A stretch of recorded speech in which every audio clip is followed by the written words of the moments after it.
repito y lo repetiré hasta mi último respiro, patrimonio de la humanidad. No. A ver, el reconocimiento de un bien como patrimonio de la humanidad no debe implicar su apropiación o universalización de que erosione los derechos colectivos de los pueblos que los crearon. En el caso de los tejidos ancestrales, su significado trasciende lo estético, o sea, lo bonito va más allá, y su comercialización indiscriminada o sin conocimiento afecta no solo su economía, sino también su identidad cultural, que lo es todo. La protección del patrimonio debe ser un acto de empoderamiento cultural, no de apropiación global. No confundan. Yo te voy a respetar, pero tampoco te pongas difícil. Te voy a respetar, pero no te pongas difícil, carajo. La apropiación cultural, ¿qué es esto? A lo que se refiere esta frasecita, es extraer los elementos visuales de los bordados originarios, ignorando los significados espirituales y sociales. Por eso se ponen difíciles.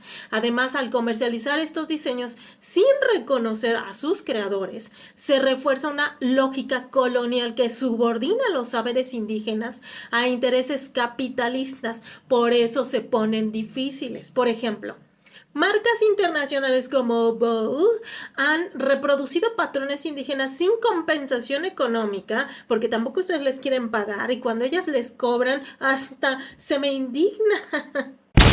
Sin darles ni crédito a las comunidades, provocando una doble explotación, el robo simbólico y el impacto en las economías locales, ya que los productos imitados, entre comillas, suelen desplazar a los originales del mercado. Pero eso sí, que vendan ustedes a nivel global y mundial como Vogue para que tengan mucha economía y que les entre mucho dinero, ahí sí no protestan, pero cuando ellas piden una remuneración única económica, hasta se ofenden. Si no fuera porque ella hizo esto, tú sigues muriéndote de hambre con el ancestro. Ay, muriéndose de hambre. Hoy en día muchas comunidades originarias enfrentan hambre, es cierto, desafortunadamente, no todas, pero sí muchas, debido a una compleja combinación de factores históricos y actuales que son profundamente antropológicos. Este problema tiene raíces en la colonización, la explotación de tierras, la exclusión cultural, que eso es lo que ustedes están haciendo al imitar y no entender un bordado, todo lo que conlleva la mitología, todo lo que conlleva la cosmovisión de un bordado. Ustedes están haciendo exclusión cultural y la mercantilización de sus conocimientos y recursos. Esto tiene raíces históricas. Durante la colonización, las tierras de los pueblos originarios fueron expropiadas y utilizadas para fines comerciales, lo que destruyó sistemas tradicionales de subsistencia. Esto incluyó la introducción de modelos de propiedad privada y el despojo de recursos naturales esenciales. Por eso se ponen difíciles, señor, lo que afectó gravemente su conexión espiritual, económica, social con su entorno.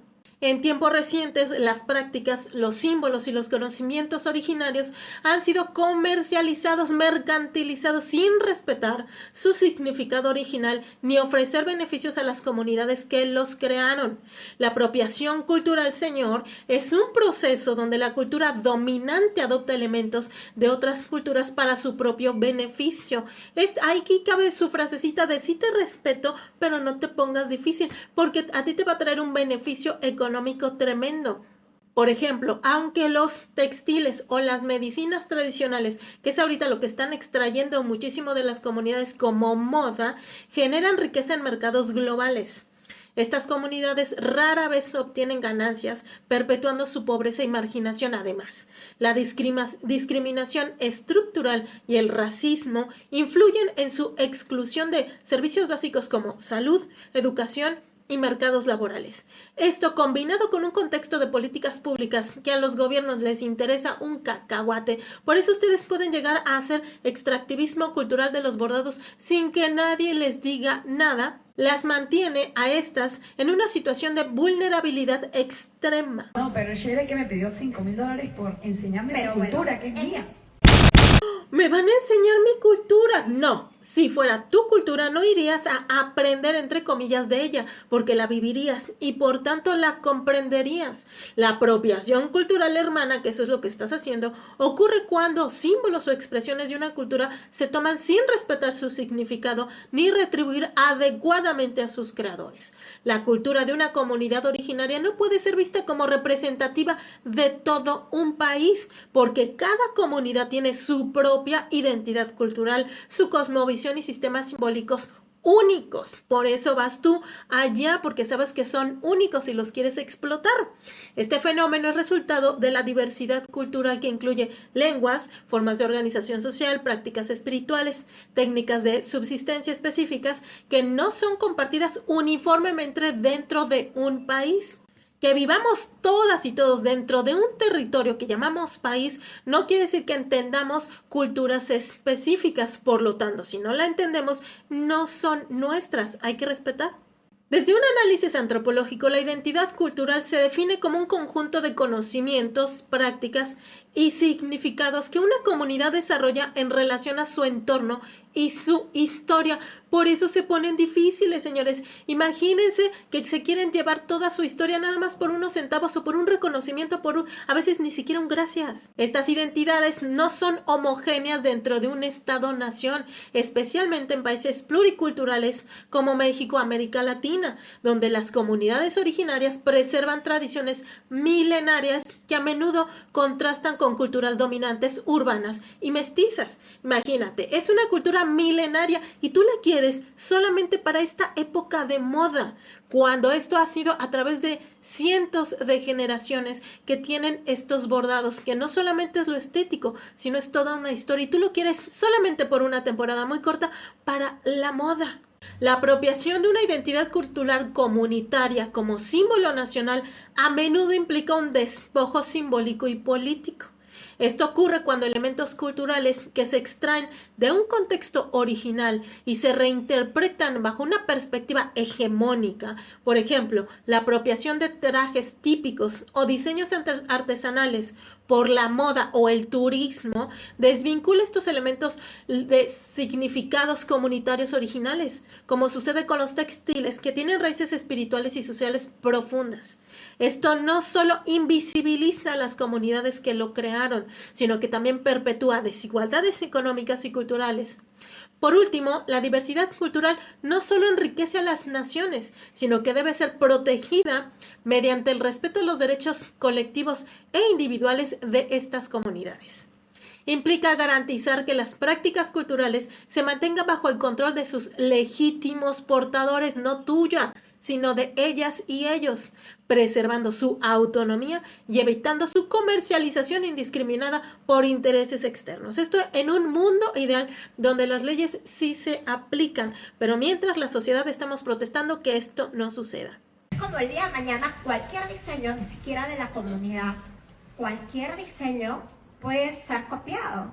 A ver, los bordados de una comunidad no pueden ser copiados, porque la diferencia entre diseñar una prenda de vestir desde el enfoque occidental y crear un bordado en los pueblos originarios radica en las cosmovisiones, los procesos culturales y los valores asociados a cada práctica, aspectos profundamente analizados desde la antropología, y créeme que son bien complicados y bien complejos, es una verdadera chulada tratar de entender ello.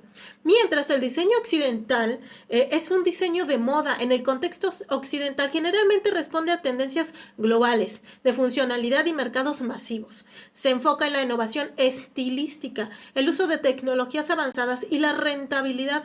Aunque también se puede incorporar conceptos culturales o artísticos, la producción tiende a ser industrializada y con un vínculo débil, muy débil, hacia la identidad específica de las comunidades que inspiran los diseños. Por otro lado, los bordados de las comunidades originarias son manifestaciones culturales que trascienden lo estético, lo bonito, van más allá. Estas piezas son producto de conocimientos transmitidos de generación en generación, reflejando cosmovisiones, historias locales, mitologías, roles de género, vínculos con la naturaleza, entre muchísimas otras cosas. Por ejemplo, te voy a dar un ejemplo. La cosmogonía y la ritualidad.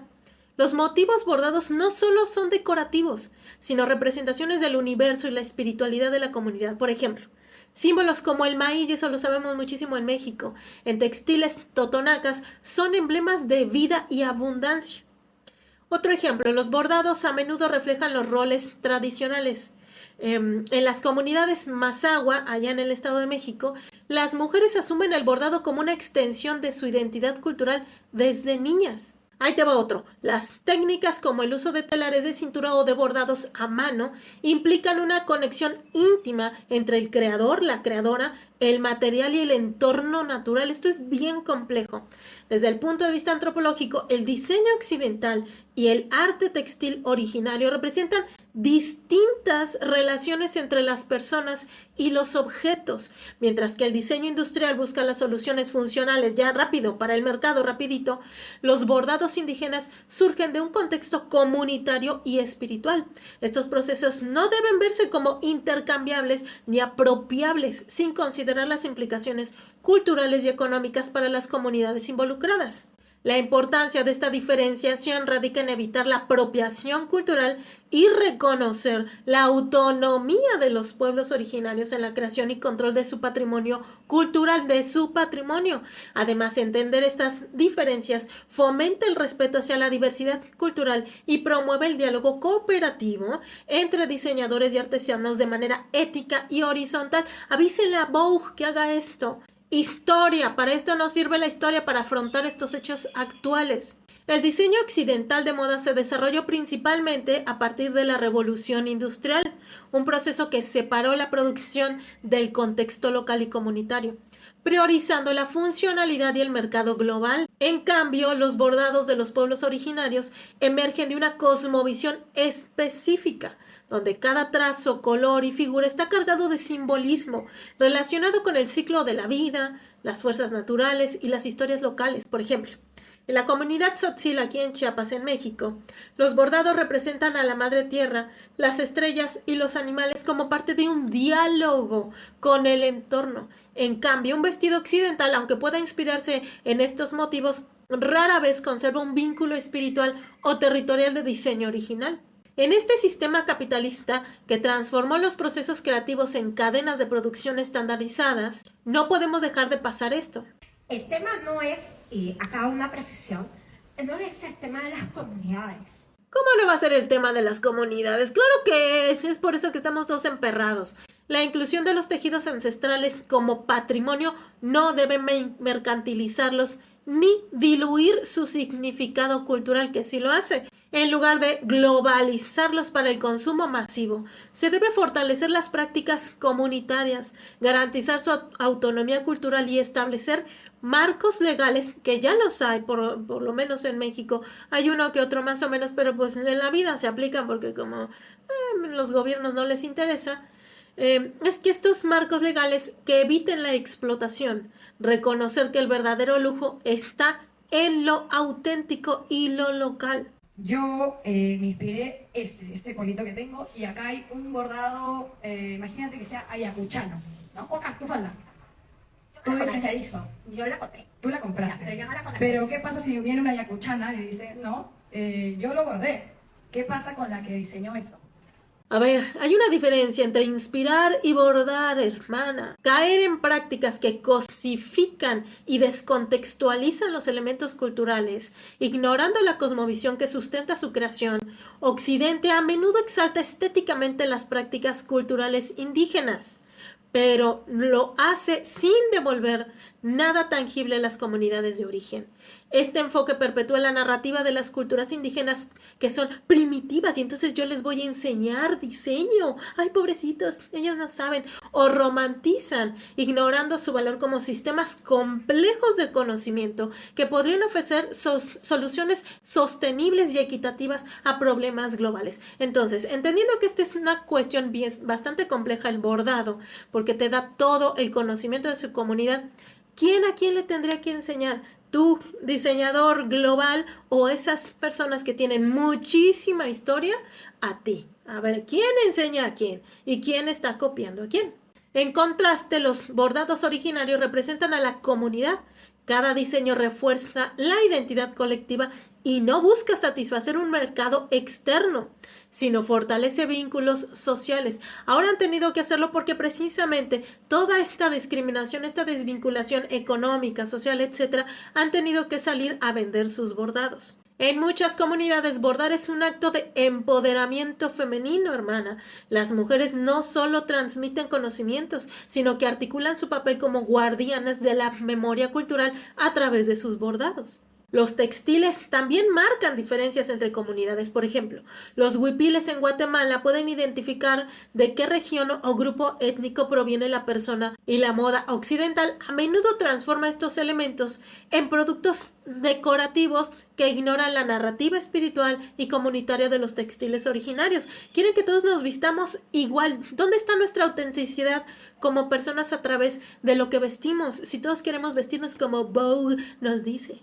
Los bordados originarios están profundamente ligados al entorno natural. Los materiales, los hilos, los tintes, las fibras son productos locales, recolectados de forma sostenible con prácticas tradicionales. Los colores que extraen de la naturaleza es también una simbiosis entre lo que están vistiendo junto con la naturaleza. Ellas y ellos están vistiendo naturaleza. No es un producto que se pueda desechar sentimental, psicológicamente hablando, tan fácil.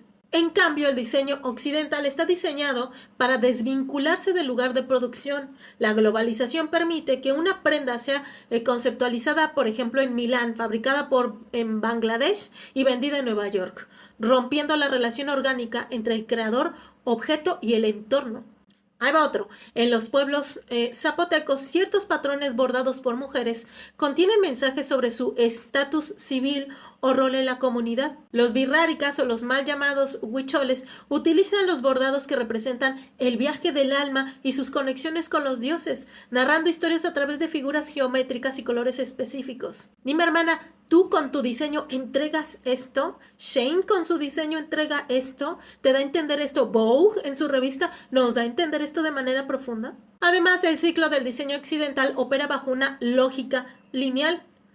Una prenda se diseña, produce y comercializa para ser reemplazada rápidamente por una nueva colección. Y por eso estamos inundados de basura de ropa. Hay montañas y montañas de ropa en los desiertos que no las queremos porque esta inmediatez de la prenda comercializada de entrar y salir de modas también es mucho nuestra culpa. Por otro lado, los bordados originarios siguen una lógica cíclica. Están ligados a los ritmos de la naturaleza y la vida comunitaria. Un huipil puede tardar meses o incluso años en completarse, pues el tiempo de creación no responde a la prisa del mercado, sino a la disponibilidad de materiales y las fases de la vida del artesano. Y como se pronuncia Estela Hernández Jiménez, hasta que la dignidad se vuelva costumbre. Defensora ñañú de los derechos de los pueblos indígenas en México. Por cierto,